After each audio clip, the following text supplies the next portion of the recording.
Why are Jews and Arabs so often locked in conflict? Why does the Middle East remain a stage for ongoing tension, not just between nations, but even among Muslim countries themselves? The surprising answer doesn't lie only in politics or power. It lies in the story of two ancient brothers, Isaac and Ishmael. These weren't just any siblings, they were the sons of Abraham, the man revered as the father of faith by Judaism, Christianity, and Islam. According to the Bible, Isaac became the patriarch of the Jewish people. Ishmael became the forefather of the Arab nations, and the conflict between them has never fully faded. But here's what makes this story even more powerful. The Bible doesn't just show us how it started, it gives us a prophetic picture of how it may one day end. There's only one scene in Scripture where Isaac and Ishmael reunite, and according to ancient scholars, that scene is a divine blueprint, a mirror of a future reconciliation.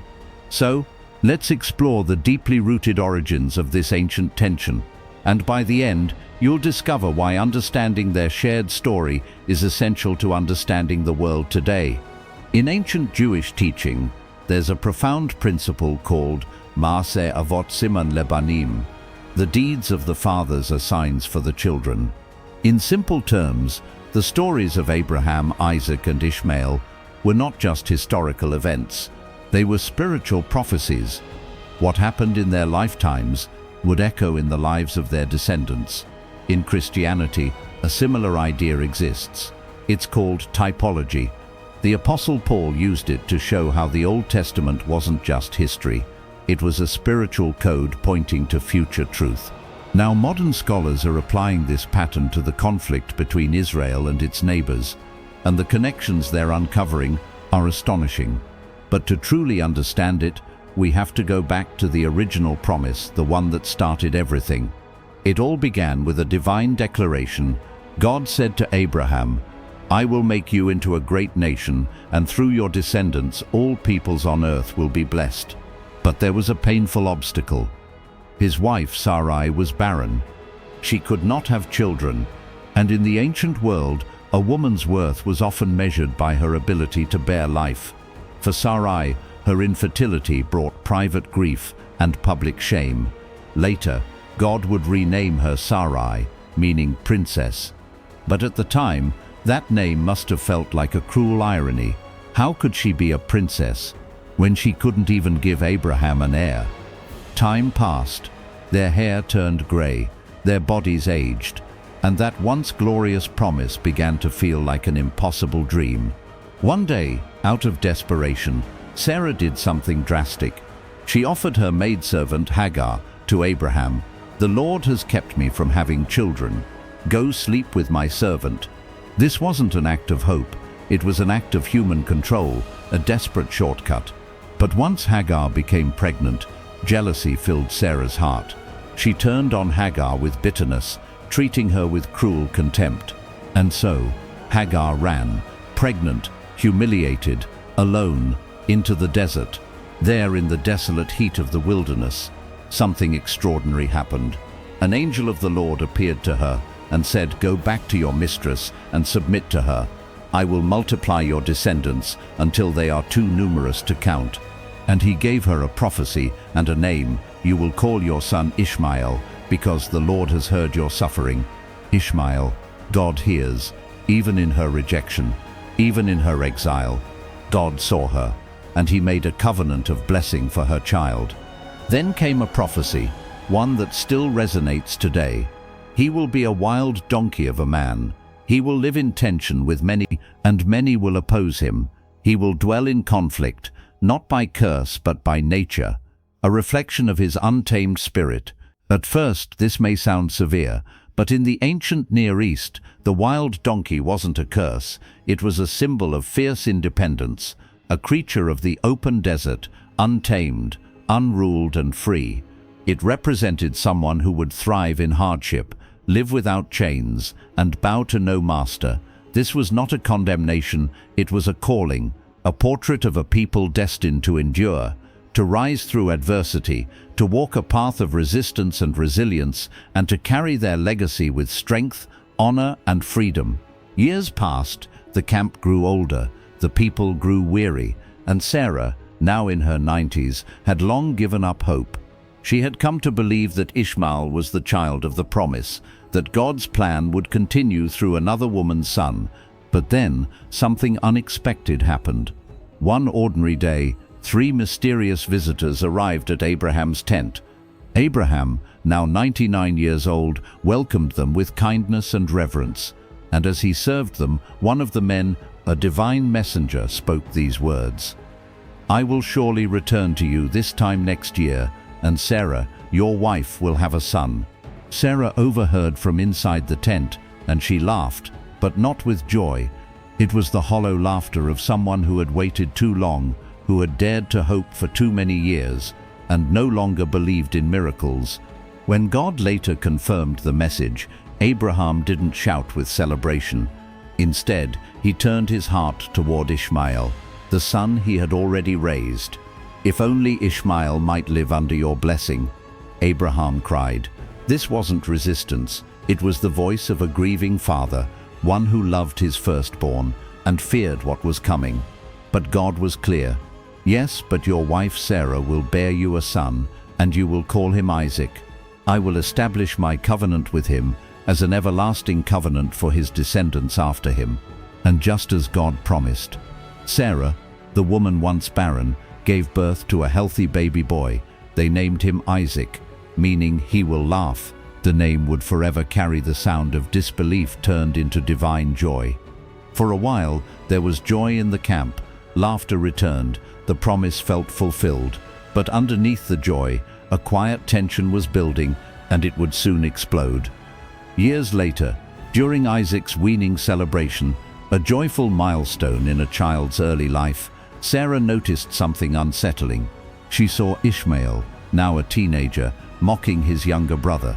The Hebrew word used for mocking is related to Isaac's name itself. Ishmael wasn't just playing, he was challenging, questioning. "I am the firstborn," he seemed to declare. "I am the rightful heir." For Sarah, this was the final straw. She turned to Abraham and made a demand that would change history.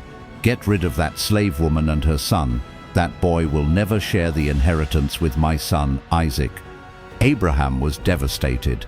This was his son, his firstborn. The boy he had raised, loved and cherished for 13 years. The Bible says Abraham was deeply troubled, but then God spoke to him again. "Do not be distressed about the boy and your servant.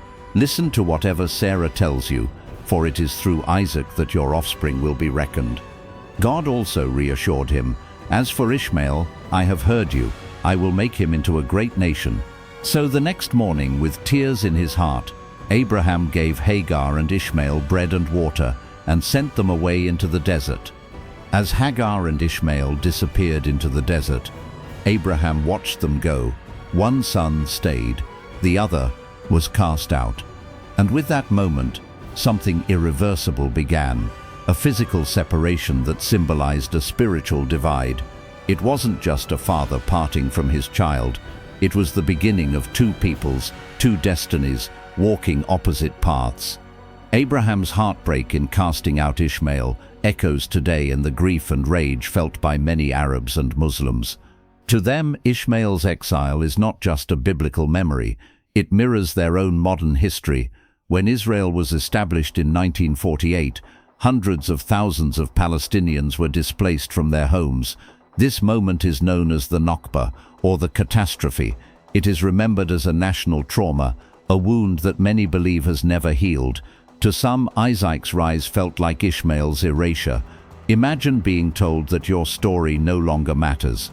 Imagine watching your younger brother take everything while you are sent away. This is how many Arab nations view the state of Israel, not as a partner to coexist with, but as a threat to their identity. The phrase, "that son cannot inherit alongside mine," wasn't just Sarah's cry.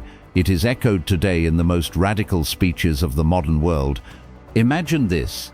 In a world where ancient prophecies still echo through modern battlefields, some extremist groups and radical leaders search sacred texts, not for peace, but for divine justification of conflict and hatred.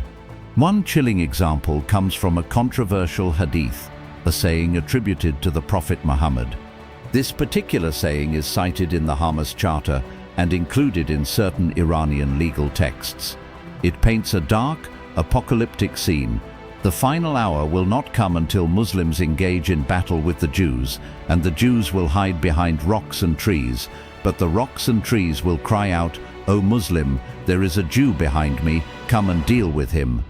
But this quote has been widely rejected and condemned by leading scholars, including many within Islam itself, as a dangerous misinterpretation of the faith's true message. It's a stark reminder: holy words, when torn from their context, can be weaponized by those who seek power, not peace. In this version of the prophecy, there's a curious addition. Only one tree stays silent, the boxthorn tree, often symbolically linked to the Jewish people. In recent years, militant clerics have repeated this tale. One Palestinian imam even claimed, Jews are planting boxthorn trees in settlements, preparing hiding places for the prophesied judgment to unfold. But make no mistake, this isn't folklore. This is a poisonous mindset, a politicized theology masquerading as faith, used to justify violence and deepen division. And here's the critical truth. Such narratives do not reflect mainstream Islamic beliefs. They are extremist corruptions of sacred teachings, a misuse found in every religious tradition throughout history. Because wherever faith is twisted into a tool of domination, truth and compassion must rise to confront it. Let's return to a story that has shaped history for thousands of years. The story of Abraham and his two sons, Ishmael and Isaac. Both were his children, both were deeply loved, but only one received something extraordinary, the covenant. This wasn't just a promise, it was a sacred agreement, a divine contract to establish a people, reveal God's law, and eventually bring forth the Messiah. And that covenant was given to Isaac alone. Why? Not because of logic, not because of birth order, but because of something far more mysterious: divine choice. God's words were clear and unmistakable. Yes, but your wife Sarah will bear you a son, and you will call him Isaac. I will establish my covenant with him as an everlasting covenant for his descendants after him. This is the heart of what theologians call divine election, the idea that God chooses, not based on merit or plan, but based on his purpose. And here's the powerful contrast. Ishmael was the result of a human strategy, Sarah and Abraham's attempt to fulfill the promise through their own means. But Isaac was the child of a supernatural miracle, a birth that defied biology, reason, and time itself. So the covenant followed the miracle, not the plan. This concept of divine appointment has been central to Jewish identity for generations. It is not about superiority, it is about being set apart, chosen for a purpose that would shape the destiny of nations and stir tensions for centuries. From a theological perspective, this moment isn't just ancient history, it's a spiritual blueprint. It shows us something profound, how God chooses not based on effort, but based on the supernatural. Ishmael was born of a logical plan, the result of Abraham and Sarah trying to help fulfill God's promise on their own terms. It was human effort attempting to deliver divine outcomes, but Isaac was something entirely different. He was the child of a divine interruption, born to a barren woman, long past childbearing age. His life began with laughter because it seemed impossible, and yet he came. This is why the covenant followed Isaac, not Ishmael, because the covenant follows the miracle, not the strategy. And that's the essence of divine election, a holy pattern where God's power is made perfect, not in human strength, but in human impossibility. This truth has anchored the Jewish people for generations, not as a badge of pride, but as a sacred responsibility. They believed they were chosen, not because they were better, but because they were called to carry the light, to reveal the law, and one day to usher in the Messiah. But here's something we must not overlook. Something tender, something profoundly human. Even though the covenant went through Isaac, God did not abandon Ishmael. He was still Abraham's son, still part of the story. And God, the God who sees, the God who listens, heard. When Abraham pleaded for his firstborn son, God responded with words of mercy and promise. As for Ishmael, I have heard you. I will bless him. I will make him fruitful and multiply him exceedingly. He will become the father of 12 princes, and I will make him into a great nation. This wasn't a symbolic gesture. It was a divine commitment, one that would carry Ishmael's name across deserts, across centuries, and into the birth of entire civilizations. Even without the spiritual covenant, Ishmael's descendants were given something mighty: land, empires, multitudes, just as God had said. Because even when we are not the ones chosen for a task, we are never forgotten by the one who loves us, a promise in the desert. Now picture this: a young mother, a weeping boy, alone in the relentless heat of the desert. Their water is gone, hope is fading, it seems like the end. But then in the silence of that barren wilderness, God steps in. Once again the Creator does what he does best. He brings life where there was none. An angel appears, not with thunder, not with fire, but with direction and compassion. The angel points them to a hidden well, water right there in the sand, enough to save them, enough to carry them forward, and then a divine promise is spoken again. Do not be afraid, for God has heard the boy crying. I will make him into a great nation. And just like that, the boy who once wept in the sand becomes the forefather of empires. That moment, that miraculous turning point, sealed Ishmael's place in history, not as an enemy, not as a mistake, but as a son who was seen, heard, and blessed. The two sons, two paths, one divine design. And so the story splits like a river into two mighty streams. Isaac, the child of the covenant, chosen for a spiritual destiny, through whom would come the law, the prophets, and one day the Messiah. And Ishmael, the child of mercy, blessed in the wilderness, appointed to become the father of nations, rulers of vast lands, builders of powerful empires. Two sons, two blessings. One received the covenant, the other received greatness. But here's the mystery: both were seen, both were loved, both were part of the plan, and yet their legacies would one day collide, not just in land or lineage, but in sacred narratives that tell two different stories of the same Father, stories that still shape the world today. So now, to truly understand the heart of this ancient conflict, we must enter the Quranic version of the story, where the spotlight shifts, where Ishmael takes center stage, and where one holy mountain becomes the battlefield of beliefs. Stay with us, because what happens next changes everything. What happens when two sacred stories tell two different versions of the same event? In the Bible, Abraham's ultimate test of faith is told with absolute clarity. Take your son, your only son Isaac, whom you love, and offer him on the mountain I will show you. This moment, the binding of Isaac, became the cornerstone of Jewish and Christian theology. But in the Quran, the story shifts. It still involves a son, still a test of devotion, still a mountain, but this time the son is not named. And in Islamic tradition, that unnamed son is widely believed to be Ishmael, not Isaac. This isn't just a narrative detail, it's a theological earthquake. Because in this retelling, it is Ishmael who becomes the son of sacrifice, the chosen one, the obedient one, the heir to Abraham's spiritual legacy. Why does this matter? Because in Islam, this version doesn't simply diverge from the earlier scriptures, it is believed to correct them. According to Islamic belief, the Torah and the Gospels, though sacred, were altered by men over time. The Quran, by contrast, is seen as the final, pure revelation, untouched, perfect, and universally authoritative. And so the sacrifice story becomes something more than just a tale of faith. It becomes a declaration of spiritual inheritance. The true covenant, Islam says, flows through Ishmael's line. And from that line comes the Prophet Muhammad, the final messenger, the seal of revelation in Islamic belief. Through Ishmael, Islam claims not only Abraham's bloodline, but his faith. Imagine a dusty horizon, one father, one son, alone in a vast UN-forgiving desert.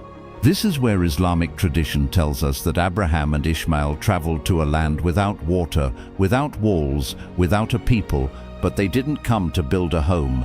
they came to build a sanctuary. Together, father and son raised the Kaaba, a cube-shaped structure that would become the holiest site in Islam. Set in the heart of Mecca, it is the place that millions of Muslims face every day in prayer, a spiritual compass pointing not just to a direction, but to a divine heritage. In contrast, the descendants of Isaac would one day raise up another city, Jerusalem, the spiritual capital of the Jewish people. There Solomon would build a majestic temple, and on that same mountain, Abraham once laid his son upon the altar. One father, two sons, two cities, two destinies. Mecca and Jerusalem, sacred mirrors reflecting two different covenant lines. But that's not all, because at the heart of both cities lies a single, unforgettable truth. They were both built by the children of Abraham. They both carry his name, his legacy, his longing to follow God, even when the path was lonely, even when the test was unbearable. There is a place where two histories touch, where two sacred traditions look at the same ground and see two entirely different worlds. That place is the Temple Mount. To the Jewish people, it is the holiest site on earth, the place where Solomon's temple once stood in splendor and glory, the mount where Abraham nearly sacrificed Isaac in the ultimate test of obedience, the foundation stone from which, according to tradition, God began the creation of the world. It is the beating heart of Jewish spirituality, a place of deep yearning and eternal memory. But to Muslims, this very same mount is also sacred, home to the Dome of the Rock with its shimmering golden roof and the Al-Aqsa Mosque, the third holiest site in Islam. Here, Islamic tradition tells us the Prophet Muhammad ascended to heaven during the miraculous night journey, a journey that connected heaven and earth in a single transcendent moment. And beneath that gleaming dome is the very same stone, the one where Jews believe Isaac lay and where Muslims believe Ishmael stood. One stone, two stories, one holy place, but with a tension as ancient as the names themselves, because here, in this single sacred square, two religions claim their heritage, their truth, their rightful story. It's no longer just about geography. It's about identity, about legitimacy, about who God chose. And that's why the conflict over Jerusalem burns with such fire, because beneath every stone, there's a question burning: who tells the true story? Just below the Temple Mount lies a wall of ancient stone. To many, it is more than stone. It is tears turned into prayer. It is memory carved into limestone. This is the Western Wall, the last remnant of the Second Jewish Temple, destroyed nearly 2,000 years ago. To the Jewish people, it is the closest physical point to where the presence of God once dwelled. A place of weeping, of hope, of unshakable faith. But to Muslims, that same wall is also sacred. They call it the Burak Wall. According to Islamic tradition, it is here that the Prophet Muhammad tied his winged steed before ascending into the heavens during the night journey. So what is it really? A holy remnant or a heavenly gate? It is both. Two names, two meanings, one wall. And this is why the struggle for Jerusalem is so ferocious, so unresolved, because they're not just fighting over buildings or borders, they're fighting over divine narrative, over who holds the key to the past and who carries the truth into the future. Who inherited the promise? Whose version will history remember? After all the tension, after the exile, the separation, the years of silence, something quiet happens. So quiet, you might miss it. Just a single verse in the Bible, but behind that one line is a prophetic whisper. And his sons, Isaac and Ishmael, buried him together. Two brothers, two histories, two scars that never fully healed. And yet in this sacred moment, they stand side by side, not as rivals, not as enemies, but as sons, grieving the father who taught them to follow God's voice, even when the cost was unbearable. This was more than a funeral, it was a signpost in Scripture. And the rabbis noticed something. In the verse, Isaac's name comes first. That means Ishmael, the older brother, allowed his younger sibling to lead. In Jewish tradition, this is seen as an act of humility, of recognition, of peace. A sacred gesture, not just for that moment, but for the generations that would come after. Because if Isaac and Ishmael could bury the past, maybe one day their children could too. We live in a world full of headlines, conflict, division, defiance, but beneath the noise, there are signs that something new is beginning. In recent years, several Arab nations took a historic step. They signed peace agreements with Israel. And what did they call these treaties?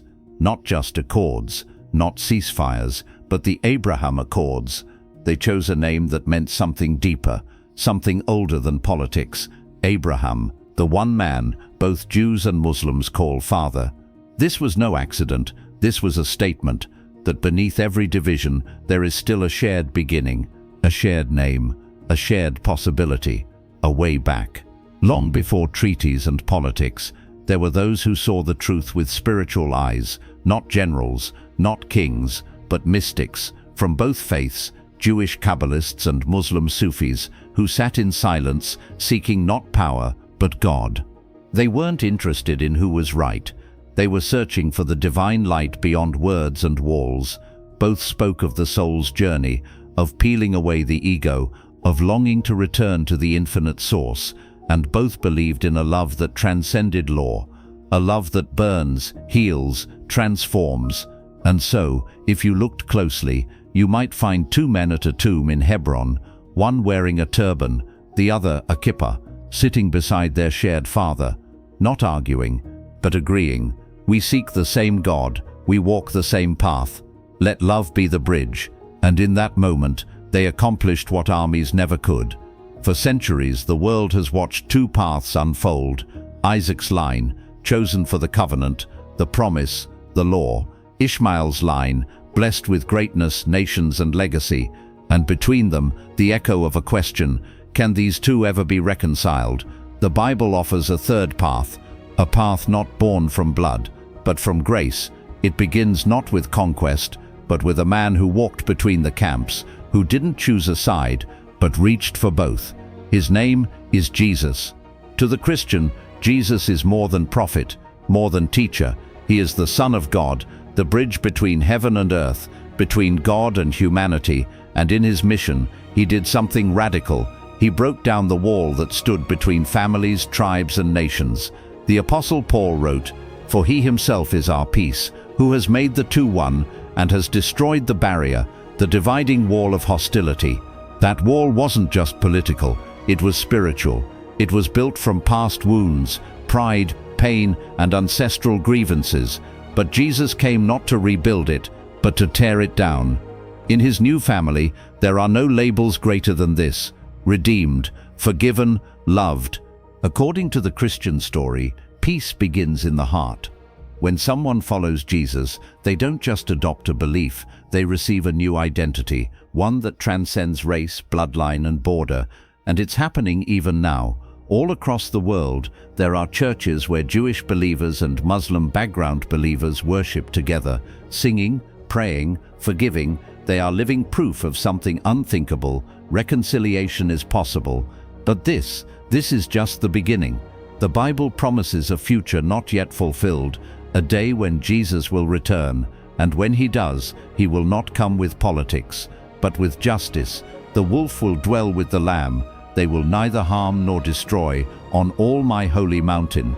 He is called by many names, but one rises above the rest, Prince of Peace. For unto us a child is born, unto us a son is given, and his name shall be called Wonderful Counselor, Mighty God, Everlasting Father, Prince of Peace. This is not a political peace, but a spiritual revolution. It begins inside us, and it will one day stretch across the whole world. And so the question comes to us, not just to nations, but to hearts. Which path will we choose? The desert or the embrace? The sword or the table? The ancient feud or the ancient father? Because in this story, we are all Abraham's children, and the real inheritance is not land, not lineage, but love. If this journey stirred something in you, a question, a hope, a challenge, don't keep it to yourself. Leave a comment. What do you believe is the greatest barrier to peace between people of faith?